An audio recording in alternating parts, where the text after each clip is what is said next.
ये दुनिया विश्वास से ही चल रहा है।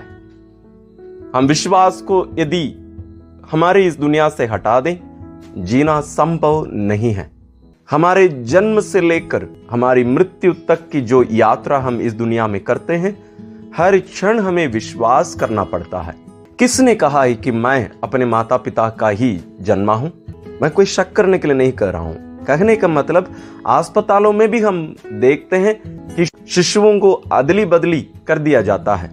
जिनको बेटा चाहिए लेकिन बेटी हुई है तो बड़े बड़े अस्पतालों में नर्सों को या कोई बड़े व्यक्ति को पैसा देकर जो लड़का हुआ है उन लड़के बच्चे को इन लोग चोरी करके लेके चले जाते हैं या बदली कर देते हैं। ये सब अस्पतालों में होता है।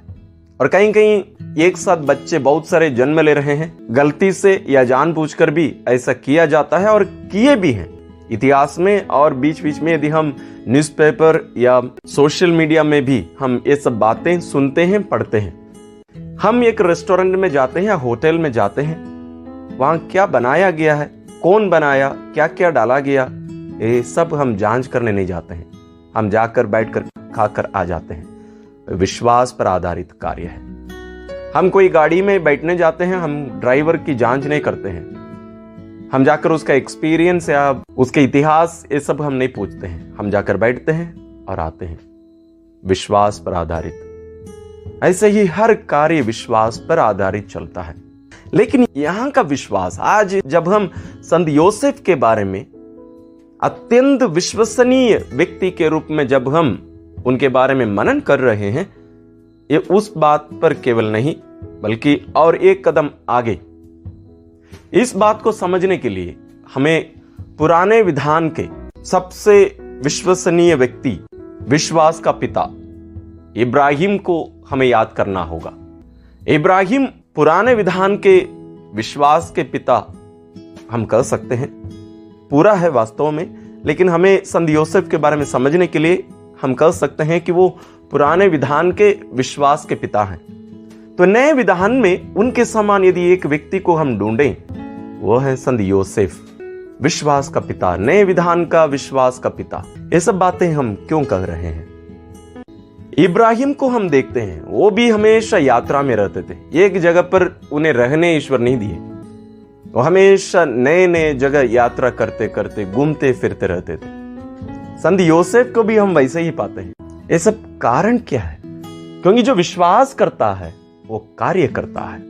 इसलिए कहा जाता है विश्वास एक संज्ञा नहीं है, एक नाउन नहीं है, बल्कि एक क्रिया है, एक वर्ब है। ये विश्वास करना, विश्वास का मतलब केवल सोच में नहीं बल्कि एक कार्य में प्रकट होना है।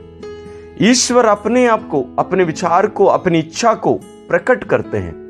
और विश्वास का मतलब है कि केवल मानना नहीं बल्कि उसको अपनाकर उसके अनुसार कार्य करना। संत योसेफ वही किए। इसलिए विश्वास के हम दो मुख्य गुण हम देख सकते हैं। पहला है नम्रता, दूसरा है आज्ञाकारिता। एक नम्र और आज्ञाकारी व्यक्ति ही विश्वसनीय व्यक्ति बन सकता है। एक घमंडी व्यक्ति ना तो विश्वास करता है, ना तो विश्वास कर सकता है, ना विश्वसनीय व्यक्ति बन सकता है। हम संत योसेफ में इन तीनों गुणों को देखते हैं। वो नम्रते, आज्ञाकारिते और विश्वसनीय ठहराए और विश्वसनीय रहे। ये कैसे संभव हुआ? ये बात हमारे लिए बहुत महत्वपूर्ण है। इसको समझने के लिए हम संत योसेफ के जीवन में घटी 3 घटनाओं को हमें याद करना होगा। तीनों घटनाएं सपने में घटित हुई। सबसे पहला, जब संत योसेफ मरियम को चुपके से त्यागने के बारे में विचार कर रहे थे और उनके उस रात की नींद में ईश्वर का दूत उन्हें स्वप्न में दिखाई देते हैं और उन्हें बताते हैं, दाऊद का पुत्र योसेफ, आपको डरने की कोई जरूरत नहीं है। आपकी पत्नी जो गर्भवती है वो पवित्र आत्मा से है। और वो नींद से उठता है। दूसरे दिन सुबह जाकर मरियम को, पत्नी को अपने यहां ले आता है। दूसरी घटना, प्रभु यीशु के जन्म के बाद जब राजा हेरोद बालक को मरवा डालने के लिए ढूंढता है, उस दिन रात को भी स्वर्गदूत उन्हें स्वप्न में दिखाई देते हैं और कहते हैं बच्चे और उसकी मां को लेकर मिस्र देश भाग जाओ। और रातों रात वो बच्चा और उसकी मां को लेकर मिस्र भाग जाते हैं। मिस्र में भी यही घटित होता है। राजा हेरोद की मृत्यु के बाद स्वर्गदूत फिर दिखाई देते हैं और कहते हैं जो बच्चे को मरवा डालने के लिए खोज रहे थे वे स्वयं अभी नहीं रहे, बच्चे को लेकर अभी नासरेत जाओ।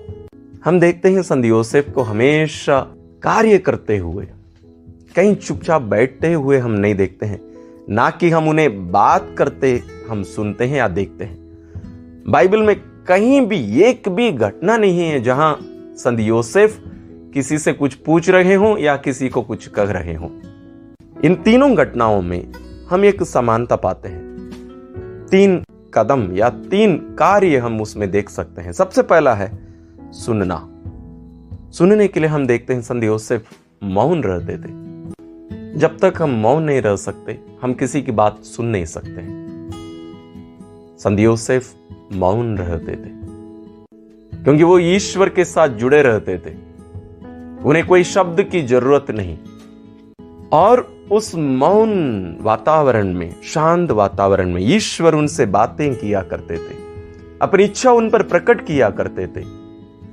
संत योसेफ उन बातों को ध्यान से सुनते, ग्रहण करते और उठते हैं। वो वहीं रहते नहीं है, केवल सुनकर वहीं बैठे नहीं रहते या लेटे नहीं रहते, वो उठते हैं, खड़े हो जाते हैं और जो कार्य उन्हें करने को कहा गया था उस कार्य संपन्न करने के लिए वो निकल पड़ते हैं।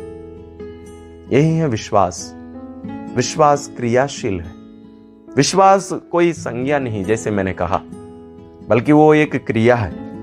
इसलिए गलातियों के नाम संत पौलुस के पत्र में संत पौलुस लिखते हैं अध्याय 5 पद संख्या 6 में, महत्व विश्वास का है जो प्रेम से अनुप्रेरित है। विश्वास प्रेम से अनुप्रेरित है यानी क्रियाशील है। विश्वास करने का मतलब प्रेम से उसको जीना, प्रकट करना, उसको पूरा करना है। और संत योसेफ अपने जीवन में इसको पूरा करके दिखाए। इसलिए माता कलीसिया संत योसेफ को अत्यंत विश्वसनीय व्यक्ति के रूप में हमारे सामने विश्वास का आदर्श के रूप में पेश करती है। हमारे लिए चाहिए कि हम उनसे इस गुण को सीखें, क्योंकि इसके बिना कोई ईश्वर के राज्य में प्रवेश नहीं कर सकता। इसलिए संत मदर तेरेसा कहा करती थी, ईश्वर नहीं चाहते कि हम सफल हों, बल्कि ये चाहते हैं कि हम विश्वसनीय रहें। संत योसेफ हमें ये शिक्षा देते हैं, प्रेरणा देते हैं। आइए हम उनसे सीखें, उनके समान बने। हम भी नम्र और आज्ञाकारी बने, हम भी शांत रहना सीखें। उस शांत वातावरण में ईश्वर से जुड़े, ईश्वर की आवाज सुने, उसके द्वारा ईश्वर जो प्रकट करते हैं उस कार्य को करने के लिए हम उठें, जागें और कार्य करें। संत योसेफ के समान हम भी विश्वसनीय बने। ईश्वर हमें भी उनके समान, उनकी सच्ची संतान के समान हमें भी विश्वसनीय बनने की कृपा ईश्वर हम सबों को दे।